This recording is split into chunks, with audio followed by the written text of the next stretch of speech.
Thanks for tuning in to My Valley, His Victory, hosted by me, Mackenzie Smith, where I interview Christians who love the outdoors and have walked through valleys in their lives.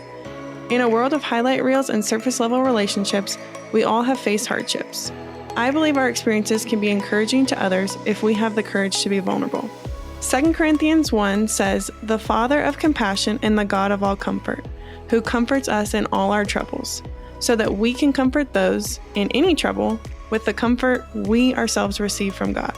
My goal is to inspire you to come to the Creator through His creation and connect you with Christians who have been through similar experiences. I pray that this podcast encourages you if you are in a valley and pushes you to share how God has turned your past valley into His victory. If you enjoy these episodes, please take a moment to leave a review on your favorite podcast platform and follow this podcast on Instagram. If these episodes have been impactful for you, or you know someone that would benefit from one of these episodes, please feel free to share it with a friend. Your support means the world to me. Thanks so much for being here.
On today's episode of My Valley, His Victory, we have Loren Martin. She grew up in a small town in Tennessee and now lives in Birmingham, Alabama with her husband, Will, in a Golden Doodle Fenway, where she works as a critical care nurse practitioner. She uses her time off from work to travel as frequently as possible. She feels closest to God when exploring His creation and finds so much joy out adventuring. Loren shares her travels on her blog and on her Instagram with the hope of making it easier for others to experience some of that joy too. Thanks so much for being with us today, Loren. Thanks so much for having me. I'm excited. Yeah. So why don't you go ahead and just share with the listeners a little bit more about who you are? Yeah. So kind of like you said, my name's Loren. I am 28, almost 29 years old. I grew up in Middle Tennessee, honestly, small town on a farm with my family, and then moved to Huntsville, Alabama when I graduated from high school. I ended up playing basketball at UAH, where I met my husband. So he was actually going to college at the University of Alabama, and one of my very good friends and teammates was dating his good friend in college. And so they basically just annoyed us for long enough that we were finally like, fine, we'll go on a date. And so we met in college, and then got married after that. And we decided to move to Birmingham for our medical training. And we live here with our Golden Doodle Fenway. He's very cute. We're obsessed with him. He's our actual child. But I work full-time as a nurse practitioner in the ICU here in Birmingham, and then travel every chance that I get. Also have recently started doing like travel advising and travel planning, and have recently launched my travel blog. So I'm really excited about all that stuff. Yeah. Talk to us a little bit about your travel blog and what people can find on there. Yeah. So I just launched it like last week. So I worked on it forever, it feels like. I love to travel. And so whenever I'm planning trips, I usually use blogs to kind of help me figure out like the best places to go, like the insider tips of how to make it easier to explore that place. And so I always just kind of wanted to have my own, like, I guess, creative outlet in that way. And so I've been working on it for a little while, but yeah, you can find blog posts there to different locations that I've been to, and hopefully that helps people plan their trips a little easier. And then of course, so happy to plan it for you too. So excited. Yeah. Yeah. So for you, what does traveling look like? What do you guys do whenever you go and travel? So I like to do a lot of different things outdoors. It doesn't always look the same like every trip. I always laugh because I say I can't really choose a travel style. Like my husband really loves like the water, and I really love the mountains. And so, I say if I have to choose, I probably like hiking, and the mountains probably the best, but I do definitely love the coast. But in terms of like outdoor stuff, like we like to hike, we like to hang out by the water. I grew up around a lake, so we like boating, paddleboarding, kayaking, all that kind of stuff. Yeah. You got to find those places that have the water and the mountains for you and your husband. Right. Yeah. Best of both for sure. Yeah, you got to go to a place like Grand Lake, Colorado or something. Yeah. Where you check that out. Get the best of both worlds there. Sometimes the water in those places is a little cold to maybe really enjoy the water. But yeah. I mean, we recently went to the Tetons and were able to kind of get in the cold water. It's kind of nice. Refreshing after a long hike. So we like it for sure. Yeah, if it's warm enough outside, definitely. But sometimes if it's not super sunny outside, I'm like, I don't know that I can get in. Yeah, I don't blame you at all. So talk to us about some of the places that you traveled. You said you guys just went to the Grand Tetons. Where else are some of the like highlighted places that you guys like to travel? We've been all over the place this year, honestly. We started out, we like to do trips around just because he usually gets some vacation time and he'll take off like around birthdays, anniversaries, and that kind of stuff. And so for my birthday in February, we went to Norway. We were laughing though. We were hoping to see the Northern Lights, and we did not see them at all the whole time we were there. But it was still beautiful. We loved that. And then we did Costa Rica. That was really fun. For Will's birthday, we did Greece. And then, Glacier, the Tetons, all this year. So it's been so much fun. We just love to see it. I don't really even care like what it looks like. I just like to see all the new things. It's amazing. Yeah. I'm the same way. I'm like, take me to the new places. I don't care. If it's a new experience, I'm going to enjoy it. Right. I will try it. Yeah, for sure. Yeah. Norway is at the top of me and my husband's bucket list. And we just say every year that we're going to go, and we still have not been. So you should totally go. It was insane. We went to the Lofoten Islands and it was incredible. Even in the winter, it was great. So should totally get out there. And you guys have been married for how long? 6 years, 6.5 years. 6 years. Yeah. Okay. And you guys lived in Huntsville together, and then now you live in Birmingham? Yes. So we lived in Huntsville for about a year after we got married, and then we just felt like the Lord had kind of called us to move to Birmingham and get our medical training out of the way. Yeah, he made a lot of ways for that to happen. So it was definitely, we were grateful for that. Yeah. I mean, we've just kind of been here since. Okay, cool. So talk to us a little bit about how traveling or being in the outdoors plays a role specifically in your relationship with Christ. Yeah, so I really think just like being out in the outdoors kind of just reminds me of how big God is. Literally my favorite thing to do is like find a view, and I just stand there and just kind of in awe, really, of just, our Creator and how good He is. And I think too, I like the outdoors because it's quiet and you can kind of get away from the distractions. Like there's usually not even cell service, which is nice. Just really breathe, take a step back from the chaos of everyday life, and reflect on kind of what's really important. So yeah, that's kind of how, I see Christ in the outdoors. Yeah, I totally agree with you on the how big He is. It's like sometimes, especially when you get out into these just like vast open areas, it's just like, wow. Or even for me, like getting up in an airplane, right, is just like holy cannoli. Yeah, no, I'm with you for sure. Like I feel like an ant. Yeah, you're like, I'm just this tiny little. I think about the ants in the way that I view ants, and then when I'm in an airplane, that's how I feel, and I'm just like, it never gets old, honestly. Perspective of like, I see an ant and I think, oh, you're so small and so insignificant, and then I get up and now I'm the ant. Right? No, for sure. For sure.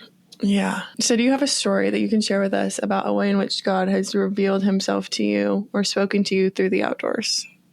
Yeah, so I don't know that there's like one big specific moment, but more just like a collection of like small moments in the outdoors. And I think since spending more time in the outdoors, I've started to just kind of, I guess, pay more attention, just like the small things, like watching a sunrise and then just being, reminded of who calls the sunrise.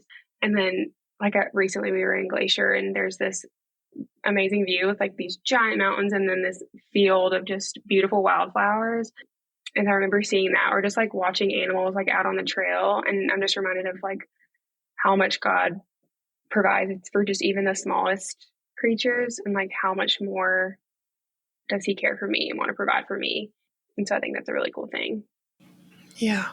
Such good pictures of that provision, and backed up with, those are all scriptural of reminding us, whenever we are worrying or whatever the case may be, of just like just take a step back and breathe. Like it's you got it.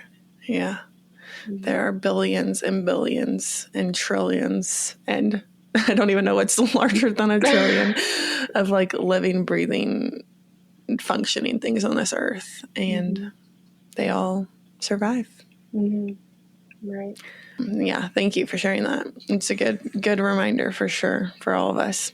So I know before we started talking, I asked you if you were from Alabama, and you were like, yeah, not really the most outdoorsy state or not that much outdoorsy things to do. Yeah.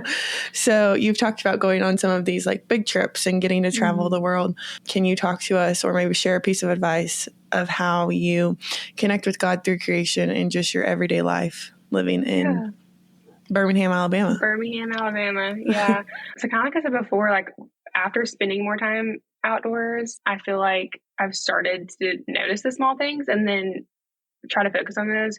So I would just say to like look for those little things. Like we'll see like a pretty sunset and then make a time like let's stop and go watch that and like spend time and like really enjoy it. Or just like now like the trees are starting to turn colors here in Alabama, and just like walking out of the hospital, like coming home to work, I just notice those things now. But even just like going outside on a sunny day, like I feel like being outdoors really just like cultivates a heart of gratefulness for like the small things, and that we often take those for granted. So I would say if you live in a place kind of like Birmingham, that's not necessarily, you're not hiking mountains every day, I'd say just like look for the small things in the outdoors that can still bring you a lot of joy. Yeah.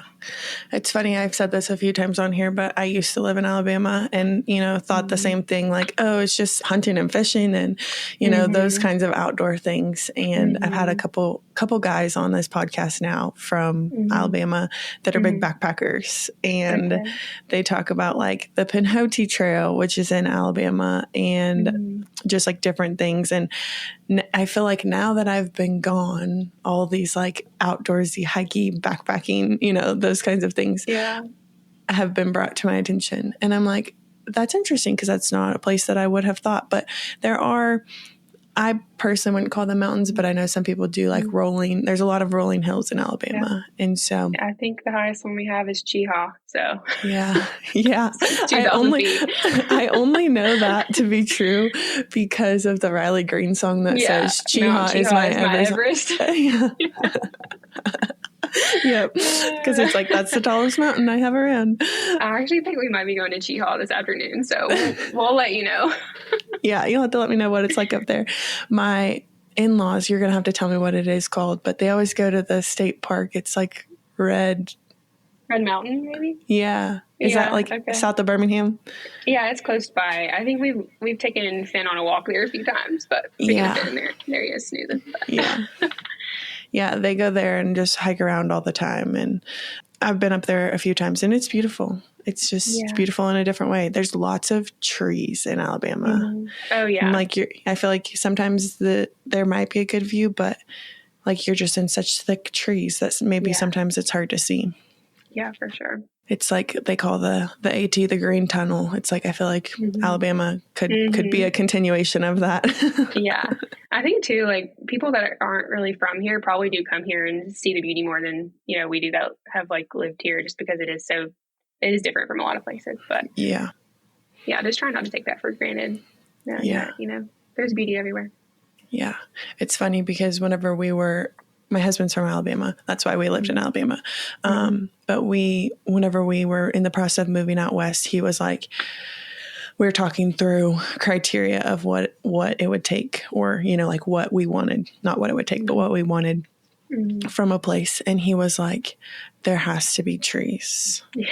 And I was like, that's one of your like top 3 things. And he was like, yes, like to me, that's home, is like being in trees. And he was like, and I just love looking around and seeing the trees and being able to walk through the trees. And that's like something that's really important to him. And like, he's not a big fan of the desert because he's like, I don't like where are the trees? Where's the green? And I'm just like, that's so funny. Yeah. I honestly feel that. Like, I like some green too. Yeah. Yeah. I grew up in Kansas. So it's like, there's not a ton of trees. There's some trees, but it's, pretty flat and it's farmland. So I don't really have a draw to like either one more than the other. I love the mountains and I love the desert. And I just think they're both spectacular. So one doesn't feel like necessarily more homey, but I just remembered I giggled whenever he was sharing that about like, I need there to be green and I need there to be trees. Yeah. I love that. I'm glad you guys found a spot with some trees. I was like, duly noted. And I'm really glad you verbalized that because I would have never known that. I love it. Okay. So switching gears a little bit into the title of this podcast, My Valley, His Victory, would love for you to share a valley or a season of wilderness and just what you experienced, what you learned about God through that season. Yeah. So this is actually kind of a big one, and easily probably the hardest thing that I've walked through.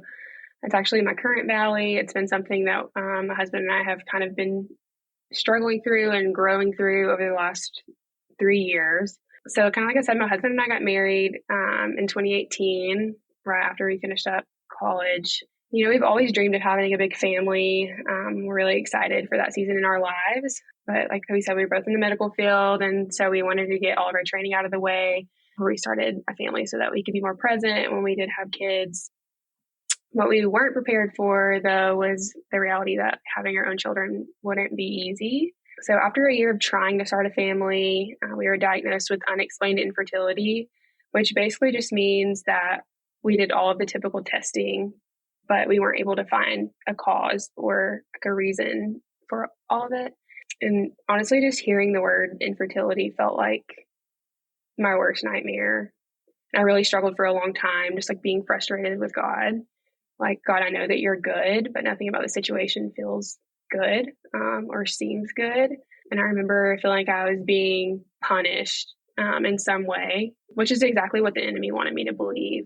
I would think things like, you tell us to be fruitful and multiply, and you tell us that, children are a blessing and a reward. But then, the situation doesn't seem like any of those things that you've said. And I remember just standing in my kitchen one night. I was just wrestling with all these thoughts. And I just felt the Lord say to me, like, your pain is not a punishment, and I will make this good. And I just remember just feeling like such a weight off of me. And I'm super, super grateful for his continued grace through this season, because, even when I was angry, he never left me. And I've been able to like truly understand the meaning of like God being close to the brokenhearted through all of this. But we tried multiple treatments, like medically, that were unsuccessful. And then we ultimately ended up doing IVF, which is kind of something that I struggle with. Should we even do that? But we did our first embryo transfer back in December of 23. And after trying for, 2 years at that point, I became pregnant. I found out on Christmas Day, actually, that I was pregnant. And we were obviously super excited. We had never seen a positive pregnancy test. And we were like, man, this is our miracle. We were so grateful. We got the blood work back. It looked good. And then it was like a long holiday over, I think it's New Year's, before I went back to get repeat blood work done. And in the meantime, we lost the baby. So that was very difficult. And so our doctor, who is amazing, by the way, that's truly a gift from God. She's a believer, and she has supported us in so many ways. But she was like, I know this is really hard. And the research really does say, like, if you jump right back into it, like, your odds are a lot higher, like, after a loss. And so we went ahead and did our second embryo transfer and became pregnant again, which of course that came with a lot of like, okay, like, well, is this going to happen again? And kind of just like fearfulness. But we were able to see a heartbeat that time, but unfortunately did lose that baby as well. And so that was in March of this year. And after that last miscarriage, I was actually talking to a friend who's also kind of walking through a season of waiting. And she just shared with me, basically, like, she just said that I'd asked the Lord for something to hold on to, just to give me a word to hang on to through all this like heartbreak and uncertainty. And so I just remember it was a Sunday morning, and I was scheduled to work. So I was driving in super early that morning to work. And I just remember praying and just asking the Lord to give me something to cling to while I walked through this valley. And then it was probably less than 2 hours later, I walked in to work. I was walking down the hallway, and a friend who kind of knew some of the things that we'd been dealing with came up to me in the hallway and was just asking me, like, how are things going? And I shared with her about the miscarriage. And I remember being kind of like, what is going on? Because she was obviously very apologetic, like, I'm so sorry, but also kind of giddy in a way. And she was like, I'm so sorry. I just, like, I've been praying so hard for you. And she was like, I truly heard the Lord say to me that Loren will be a mom. Like, it was so clear. She's like, I just couldn't wait to tell you that. And I just remember I was overwhelmed with emotion, because I just the realization of like, wow, like, he truly loves me. He cares about me. Like, he wants to walk with me through this. He hears my prayers. Like, I literally just asked him for this, like, less than like a couple hours ago. But all I had to do was ask him. It was just kind of that realization. And then later that day, I was at work, but was kind of listening to church online while working. And I heard a pastor say, like, I have a word that's meant for someone. And he was like, I don't know what you're walking through. Like, maybe you're waiting for a child. And of course, as soon as he says that, I'm like, okay, I'm listening. And so he said that God had put it on his heart to tell me to let go of control. And I had been wrestling with this for more than 2 years at this point. And I feel like that day I finally just surrendered it to God. And since that day, I've just had such a peace that I can't even explain. I could probably spend all day telling you just like little stories of ways that God has continued to show up for me and walk next to me through all this. But I'm definitely not on the other side of the valley yet, but I'm very grateful for the spiritual journey that the Lord has taken me through. I know him more intimately now than I ever have, and I've learned more about what it means to like really trust him. So I'm just believing in faith that he will make it good. I will be a mom one day, and I just need to let him lead through all of that. Yeah, it's really good. And I just want to start by saying I'm so sorry for all the things that you have gone through in this season. And I have absolutely no understanding of what this is like, and can't even begin to understand the feelings and all the things.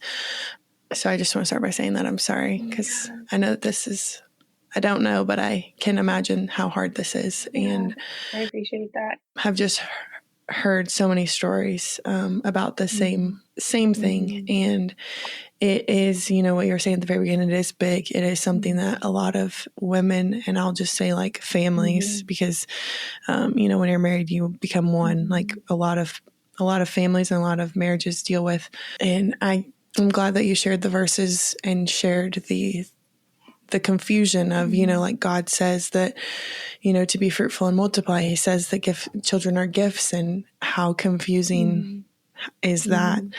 So I just want to say, like, thank you for sharing those real feelings and real confusion and wrestling with scripture, because I think that's where a lot of people are. It's hard. Yeah. Yeah. I think it is very like confusing, like as a believer, because, like it is a good thing that he does say he wants for us. And so just trying to navigate that, I think, is sometimes confusing, but I think that's okay. I think it's okay. Yeah.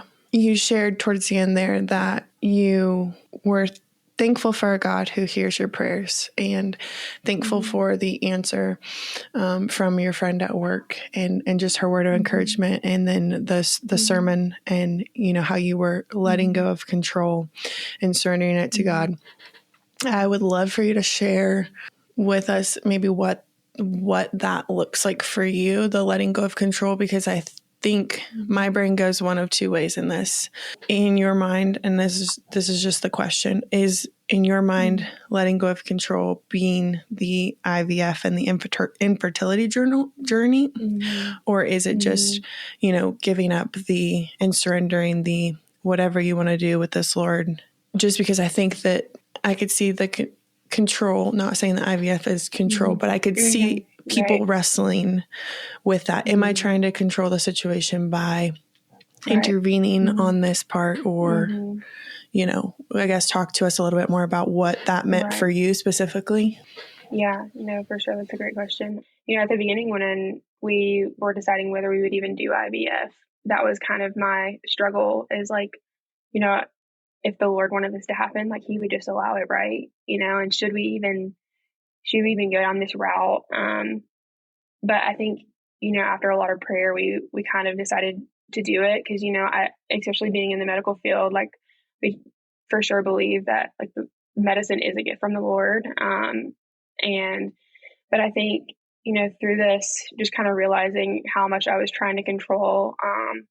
I've always been kind of like a type A person. Like I want to plan years in advance. Like we knew exactly when we were going to start trying, and when, like I literally, this is going to sound crazy, but I literally would have a plan in my head. Like, well, if we want this many kids, then like we should start trying this at this time. And then by this time we would be able to have our second, or, just planning our lives. And I think really for me, just the letting go of control is kind of like what you said, like, Lord, do with this what you want. And more like, I don't need X number of kids. I don't need a certain size house or a certain place that we need to be, or it's not these things that I've kind of planned for myself. I want what you have. And actually, like, you can say all you want, but like actually fully surrendering that to him and believing that his plan is better than my own was kind of a battle, and like a hurdle that I had to get through until I would actually literally just like picture laying it at his feet. Like, you can have it. This is what I really want. But, ultimately your plan is better than this. Even if like 10 years from now, we still don't see what we originally had planned in our mind. I know that whatever we do see at that point is going to be better than what we could have planned. And so I think really just coming to a point that you can just surrender it to him really is kind of what helped me kind of get to the peace that I have now. Yeah, I think that that's really good, because I think that that is so often the case. We'll have kids when we have this house or whenever we make this amount of money or whenever we're this old and this is how many we have. And it's like, yes, it's good for us to want and to dream about things and to be financially responsible, bringing children into this world and all of those things. But we also have to understand that we're not in control of that. And I think that's really important. And thank you for answering that. That was your version of control. And I just want to say, like, if that question came off wrong in any way, like, I think it can be, I think everyone has different convictions about different things. And I don't have a posture in one way or the other of whether, if you're going through infertility, what the right answer is, because I don't know. And I think that's between you and God and what feels right in that moment. Sure. I just know for me personally, I could see that being a means of control. If it's like, I really want, I'm willing to do everything within my power to. Yeah, no, for sure. And we definitely struggle with that too. Yeah. And so sometimes I know people are just like, I'm going to just let go of everything and I'm going to, stop trying to intervene on any way. And I think, everyone has different thoughts there and different convictions. And I don't think there's a right or wrong. So. Yeah, for sure. And I will say, like, after that whole experience that I explained with like my friend at work and the sermon, and really just feeling like I was surrendering everything we decided to take some time off and just like take a break. And that's kind of where we are right now, and just trying to like really seek the Lord and like what we should do next. Yeah. So taking a pause on the IVF journey. I think that's good. I think it's good to take a step back and recalibrate and pray about it, and then move forward in whatever avenue he has for you next.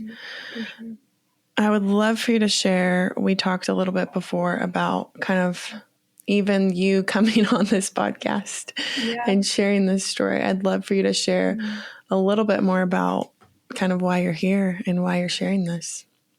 Yeah. So it's actually kind of crazy. We were talking a little earlier. I haven't publicly shared this whole story.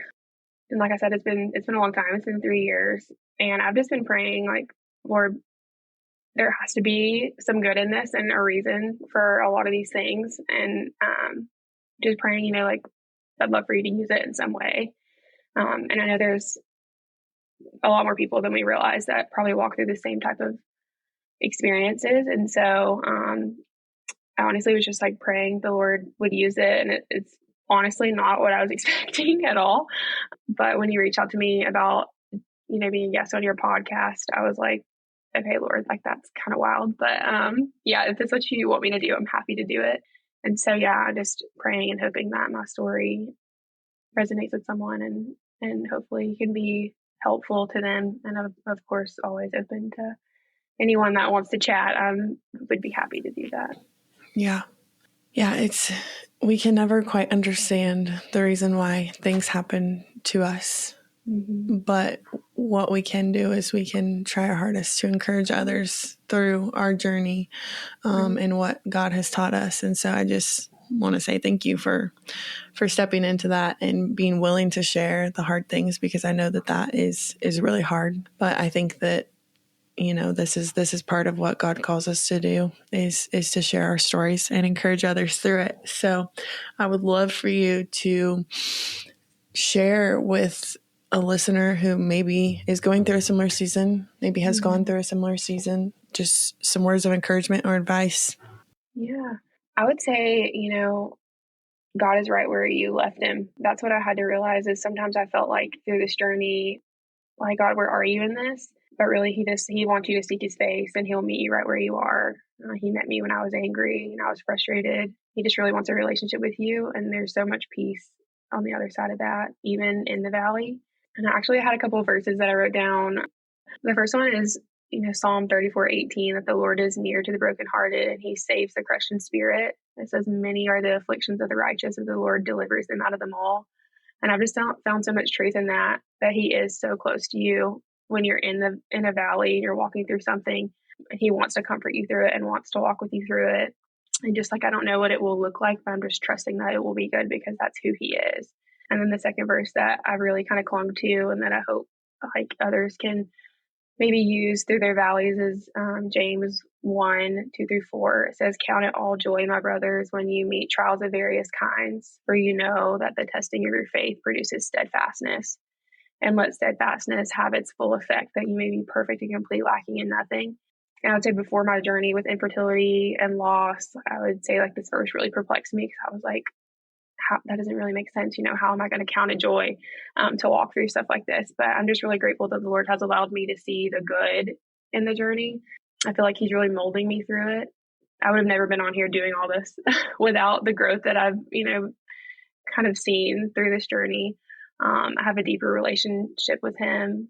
And if nothing else comes from this journey other than that, knowing God on a deeper level is truly more than worth it. And so there is good if you can just look for it, and he is there and he does care. Yeah. James is one of my favorite verses. And I think that there's just so much packed into that verse. Mm-hmm. So thank you for sharing both of those. I heard this on a podcast recently and just wanted to share it as, I don't know if it's encouraging, but it was something that I've never seen infertility and loss through this lens, but it was essentially the encouragement of like, God understands and God can sympathize with you because he lost his son too. Mm-hmm. And so if nothing else, like you have someone there who understands and who can sympathize with you because he's been through the same thing. And I was like, that's so good. I never would have put those two things together. I was honestly thinking about that the other day. Is like, yes, I've experienced a loss of my child, but like God willingly gave his for me. Like, what kind of love is that? I can't even fathom that. So yeah, no, that's incredibly true. That's so good. Yeah, it's like you know that, biblically, like it's like, yes, of course. But I think since it's a father and it's a miscarriage and it's the mom, we don't always attach those two maybe quite as easily. But I just wanted to throw that in there as like, God can sympathize. He's there for you. He's been through the same thing. Like, talk to him, take it to him. And on that same note, I would love to ask you the question of, for a listener who maybe is in community with somebody who's struggling with the same thing or has gone through a similar experience, how can we show up and love on the person going through this the best? Yeah, I think it sometimes can be really hard. A lot of people are like, you don't know what to say, but I think it's really less about what you say and just kind of like you said, just the support, just like reaching out. I've been very, very blessed with a community of some amazing friends that will check on me. Just like, what do you need from me today? Like, I have a friend too that like, she's always like, do you need to hear like the truth or do you need some support today? Like, what is it that you need? And just showing up for them. Like, there's nothing that you can say or do to fix it. Like, you want to take the pain away, but you can't. But I think just knowing that you're there and you're able to hear them and listen to them and then just point them back to Jesus, I think it can be really easy to get kind of bogged down in it and kind of let the enemy get in your head, which is exactly what he wants to use this season to do, and just point them back to Jesus and how much he loves them and how much, their pain is not a punishment and it's not coming from him. I think is the biggest thing that it has been super helpful, just kind of to redirect my thinking whenever I kind of lose sight of that. Yeah. So show up. Don't try to have all the answers. Yeah. Just be there. Mourn with them and listen. Did I get it right? Yeah, that's perfect. Yeah. Okay, good. I just wanted to like recap it in my mind and say it out loud so that it's locked and loaded. Well, Loren, again, thank you so much for just sharing. I know that this is a pretty still, fresh season for you. And just thank you for being obedient to the Lord and the calling of even showing up here and sharing your story, and just for being vulnerable and hopefully encouraging some women, because I know there's a lot of them that go through this similar thing. And so this is a new topic for this podcast. And so I know it's going to be helpful for somebody. And so I just want to say thank you. Yeah, thank you for having me. And thank you for, creating a place like this where people can come and hopefully hear and grow from these stories. That's amazing. Yeah. Yeah, thank you. So for a listener who wants to maybe follow along with you, check out your blog, where can they find you? Yeah, so you can connect with me either on Instagram. My handle is @locatinglow, or my website is locatinglow.com. So I would absolutely love to hear from any listeners that may or may not be walking through this. I would love to chat with you. Yeah. Well, again, thank you so much for being here and sharing your story.